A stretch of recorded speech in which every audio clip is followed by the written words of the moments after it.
Bonjour à toutes et à tous. Si on s'intéresse à la vie des entreprises en France, il y a un mécanisme qu'il faut absolument maîtriser. C'est l'impôt sur les sociétés, le fameux IS. C'est vraiment un pilier de notre système fiscal et dans les minutes qui viennent, on va décortiquer ensemble comment il fonctionne, étape par étape. Pour y voir clair, on va suivre une feuille de route en 4 temps. D'abord, on va se demander qui est concerné. Ensuite, à partir de quel moment cet impôt est-il dû? Troisième point, comment on calcule le montant? Et enfin, comment ça se passe pour le paiement? Allez, c'est parti. Commençons par le tout début. Avant même de penser à calculer quoi que ce soit, la question fondamentale c'est est-ce que cette entreprise doit, oui ou non, payer des impôts en France? Eh bien, toute la réponse à cette question tient en un seul principe clé, le principe de territorialité. La question a l'air simple comme ça, mais vous allez voir, la réponse est nuancée. Ce qui compte, ce n'est pas la nationalité de l'entreprise, mais bien l'endroit où elle exerce réellement son activité. C'est vraiment ça, le cœur du principe de territorialité. Et voilà la règle d'or, tout droit sortie du Code général des impôts. En clair, ce qui est imposable en France, ce sont les profits générés par une activité qui a lieu sur le sol français. Par exemple, une entreprise française qui a une succursale en Allemagne et qui fait des bénéfices là-bas, eh bien elle ne paiera pas l'IS français sur ses bénéfices allemands. C'est la localisation de l'activité qui fait fou. Alors, concrètement, comment l'administration fiscale fait pour savoir si une entreprise est exploitée en France? Elle utilise 3 critères, qui sont alternatifs. Ça, c'est important, il suffit qu'un seul des 3 soit rempli. Est-ce qu'il y a des bureaux, un entrepôt? Est-ce qu'il y a un représentant qui signe des contrats? Ou est-ce que tout le processus de vente, de la commande à la livraison, se déroule en France? Tous ces critères nous amènent à une notion juridique qui est absolument essentielle, l'établissement stable. C'est le concept qui résume tout. Si une entreprise a une installation fixe d'affaires en France qui lui permet de gagner de l'argent, alors, bingo, elle est imposable en France. C'est la preuve de son ancrage fiscal sur notre territoire. On passe à la deuxième étape. Maintenant qu'on sait qui est imposable, il faut savoir quand, à quel moment précis, naît l'obligation de payer. C'est ce que les juristes fiscalistes appellent le fait générateur. Le fait générateur, c'est un peu l'étincelle qui met le feu aux poudres de la dette fiscale.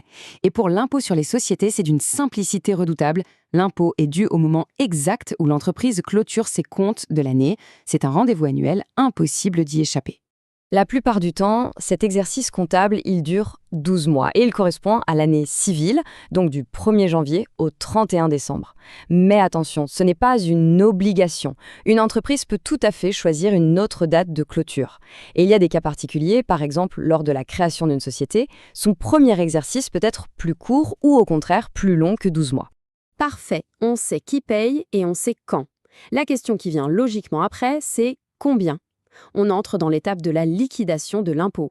C'est là qu'on va appliquer un taux au bénéfice pour trouver le montant à payer. Le système de l'IS, il repose sur 2 taux principaux. D'un côté, on a le taux normal, c'est la règle générale, 25%. Et de l'autre, on a un taux réduit à 15% qui est un peu un coup de pouce pour les PME. Le point vraiment important à comprendre, c'est que pour une seule et même entreprise, ces 2 taux peuvent s'appliquer en même temps. On va voir comment. Pour comprendre comment ces 2 taux s'articulent, il n'y a qu'un seul chiffre à retenir. 42 500 €. Ce montant, c'est la frontière, c'est le seuil qui va séparer l'application du taux réduit de celle du taux normal. En fait, le fonctionnement est assez simple. Pour une entreprise qui a le droit à ce système, on prend son bénéfice et on le coupe en 2. La première tranche, jusqu'à 42 500 €, est imposée au taux sympa de 15%. Et puis, tout ce qui dépasse, chaque euro de bénéfice au-delà de ce seuil, est imposé au taux normal de 25%. C'est un système à tranches, un peu comme pour l'impôt sur le revenu. Évidemment, ce taux de 15%, il est très attractif. Mais attention, ce n'est pas open bar. Pour pouvoir en bénéficier, il y a des conditions et elles sont même très strictes. Voici les 4 conditions. Et le mot-clé ici, c'est cumulative. Ça veut dire qu'il faut toutes les respecter en même temps, sans exception. Il faut être une PME, faire un chiffre d'affaires de moins de 10 millions d'euros. Le capital doit être détenu à 75% au moins par des personnes physiques. Et enfin, dernière condition, le capital doit être entièrement libéré. Alors, ce terme technique, capital entièrement libéré, qu'est-ce que ça veut dire?